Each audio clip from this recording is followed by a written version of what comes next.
Hi guys, this is the new Car Slanger Corner. Am I going to talk about cars? No, I'm not. I'm going to talk about marriage, divorce, relationships, and just a few other things. Today is a significant day. People keep asking me, why are you talking about 722? What's the big deal? What are you talking about? What's on your mind? Now, people that know me, they know what it is. The people that don't know me, they're wondering. So let me give it to you straight. This is my wedding anniversary. And about 6 months ago, my husband was caught cheating at Chrysler. And we have split up. He moved out, never came back, never tried to come back. We have a 13-year age difference. And as you could say, I did raise a man. And that is very evident now. Was he a good man? Seemingly, from what I could tell. But let me tell you some things I wish I could have done in retrospect.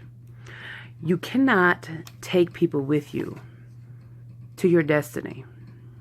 Now, I have struggled for the last few months knowing that this is the hardest time of my life. And emotionally, I have lost some of my logic. And emotion can affect your finance. How does it affect your finance? Well, when you are a salesperson or any type of job, you will find that emotional things can affect your finance through the way you present yourself, the way you are at work, the things you do. Your vibe is very different when you are not at your best or your happiest. So I try to figure out, why are things going so damn bad? People think I'm balling out here, I'm doing the best. But you know what? The truth is, I'm struggling emotionally, a little mentally, and definitely with the heart. But here is the day of reckoning comes. Today of all days has been the hardest day of the 7 months that I have been going through the turmoil, the transition. But today and a few days ago, God revealed to me in a thought process I had by myself in the parking lot as I walked the lot to sell cars. He will not allow me to be financially where I need to be because I'm destined for greatness. I am destined for greatness beyond my belief. I was headed there with him, but God stopped it all because I can't take him with me. He is not worthy to go with me. He cannot come with me. He cannot prosper with me. He needs to go exactly where he needs to be, and it's not with me to prosper. Therefore, the suffrage that I'm going through now is based off my emotions alone. However, the reason all this has happened is he had to separate him from me, because when a man is with you only when you do good, and when you do not do well, he runs away. That is a man who is there for the wrong reasons. So, therefore, I have learned a little lesson about that. People will ride along with you when you are doing well, but will they ride with you when you don't have much to give? I thought that's how my relationship, my marriage went, but it was not that, in fact. Somebody had to tell me that this is not a terrible thing. It was a life lesson, and I could not understand that till recently. And then let me tell you about the lessons I learned. Never marry somebody that has mother issues, that seeks a woman much older than himself at all times, because that means he's looking for somebody to take care of him, help him in the areas that his mother did not. He is not yet a man, and when he becomes a man, he'll be looking for somebody that he finds more fitting for himself. No matter how wonderful you are, how popular you are, how famous you are, how much money you have, what you look like, and you may blame yourself for all of these things. You may have loved him to the sky and back and gave him the world. And he took it, didn't he? But did he love you? Or did he love what he did for you? What you did for him, excuse me. He loved what you did for him so much that it gave him a sense of accomplishment. And then when he felt himself, he moved forward. Now, is he destined for greatness? Karma is and you know how that works out. Do I wish him bad? I want to say no, but I don't wish him good. However, I will tell you this. Here's a few things I've learned about myself throughout this marriage. Emotions can mess up your logic. So don't become a robot and change who you are, because your emotions may be what everybody loves about you. Your personality, your outgoingness, your heart, your soul, your giving, your nature. Don't let the robot of the person you're with change who you are inside, because you can become better. You can become different, saddened. Your heart can be cold, distrusting, hurt, hopeless, if you allow yourself to become that person, especially if you love that person so much. People that are like that come into your life and take from you, and they don't seemingly have a personality that you can pin down, and they're cold and robotic, There's a word for that. They're called narcissists. If you don't know this word, become very familiar with it in case you run into one. You need to know exactly who you're dealing with. A narcissist is a person who is charming and usually physically attractive, very obsessed with their looks in some ways. They may be a gym fanatic, or they may be just extremely clean, or obsessed with their looks in a way that almost seems too perfect. Not saying that all gym rats are narcissists or all super clean freaks are narcissists, but these are traits that you need to look for. They seemingly are like a chameleon. They can adapt to your personality to make you love them because they just seem to know everything to do and say. They study you because that's how they're going to get to what they really want, which is to get either finance or to conquer you because that's their thing. What if they could get both? Well, then the narcissist eventually becomes bored and moves on to the new target, leaving a construe of misconceptions to the person who allowed them to come into their life. So beware of narcissists. Narcissists are very dangerous.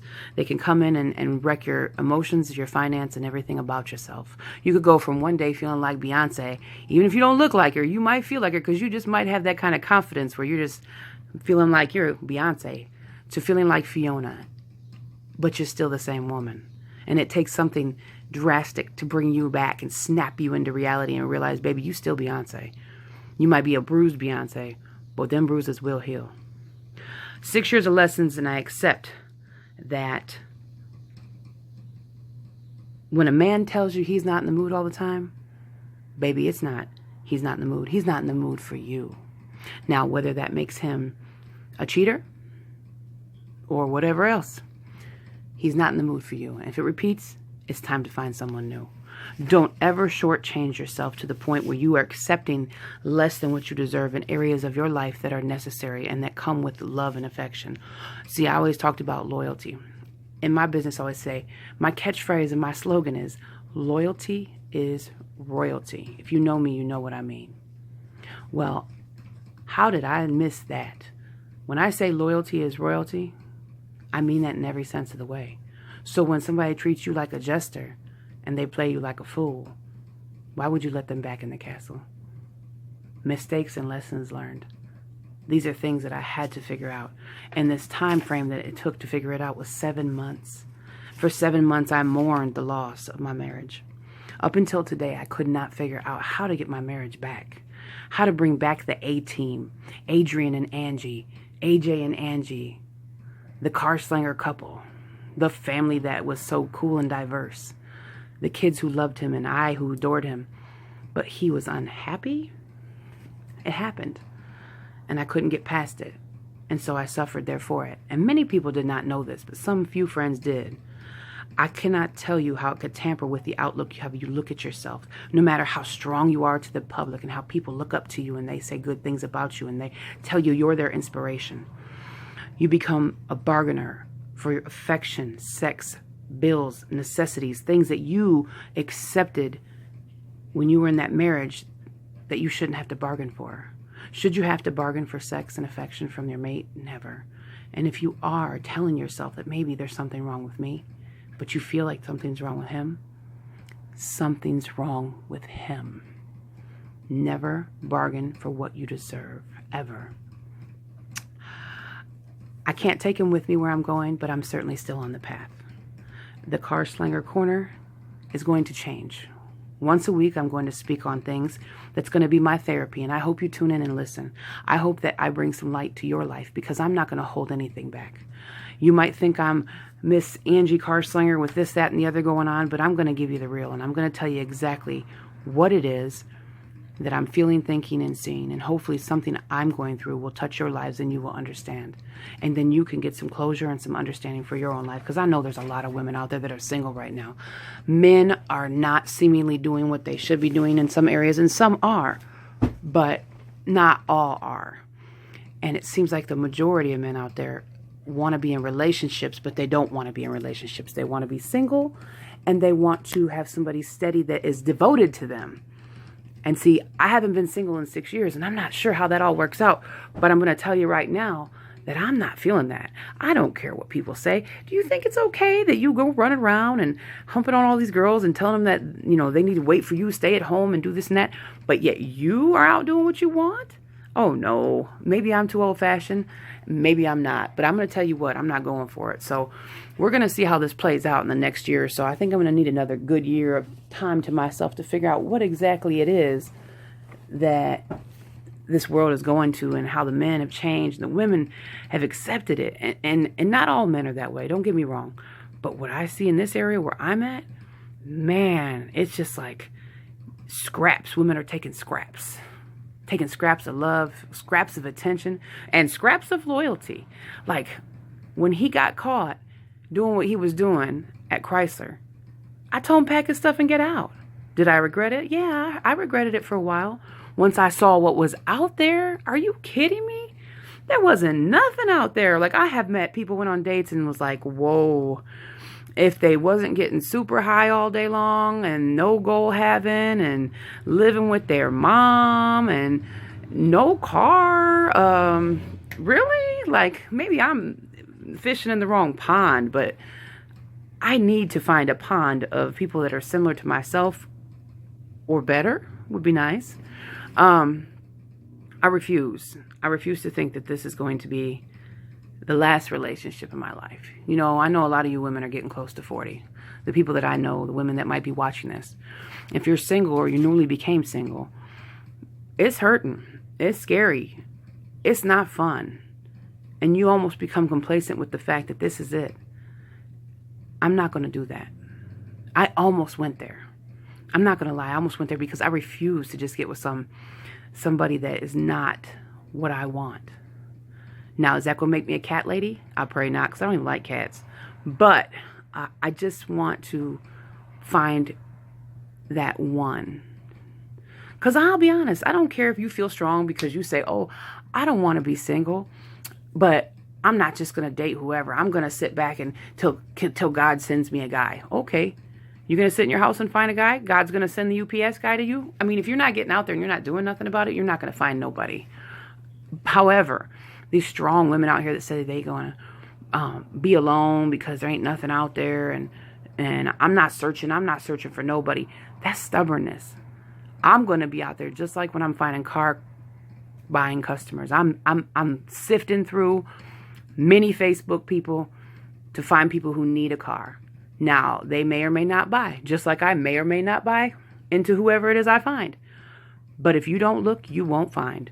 That doesn't mean I'm going to go searching for a mate diligently and desperately. No, but I'm going to make sure that I'm in the right position to meet people that will be quality and that are looking for the same thing. So not only that, I did start up a new group called 35 Dating After 35. I think that's what it's called. It's so new. I got 200 members in less than a couple days. Do you know how many people are out there over 35 years old looking to meet somebody? Now, that doesn't mean you have to date people over 35 or that you have to be over 35. But I prefer that that's the group that goes into it. But you could be a little younger than 35, but willing to date somebody about 37, 40, whatever. You know what I'm saying? Just in that range.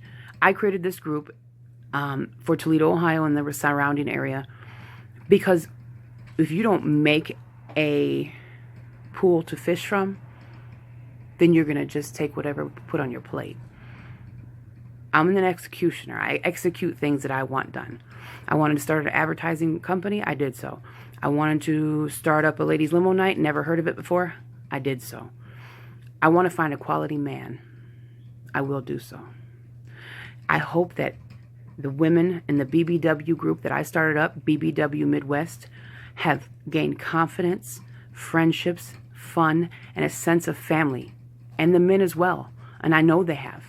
And if you believe me when I say a lot of these things I've started up have become so much more than what I expected, and I'm so blessed to have done them. I never thought that starting a group of maybe 100 or 200 people turned into almost 3,600 people in the Midwest. And we have events, one coming up soon, and these events are profitable. And these events are awesome. And these events are sought after, and people can't wait. People are flying in from, God, where? South Carolina, Wisconsin, New York, California, to come to an event for a group that I started back in September. That was just for a bunch of heavy-set girls that needed some friends that maybe didn't feel good about themselves. I used to be well over 400 pounds. I'm not a small girl now, but I'm not 400 pounds. But I'll tell you something. I know what it feels like to be that girl. So I wanted to instill some confidence into these girls that I have gotten over the years. And I almost let somebody take that from me. I almost let a man take my confidence from me simply because he didn't want me over everything else. And I gave him the world. I refuse to be the woman that lets everyone else down. I am not going to be her. I'm going to go ahead and put my hat back on, fix my crown and my hair because it's a little messy. And I'm going to show my kids and my followers and my friends and my city what the comeback it looks like. Until the next time, and now you know, today was the anniversary, but it's a rebirth. Thank you for listening.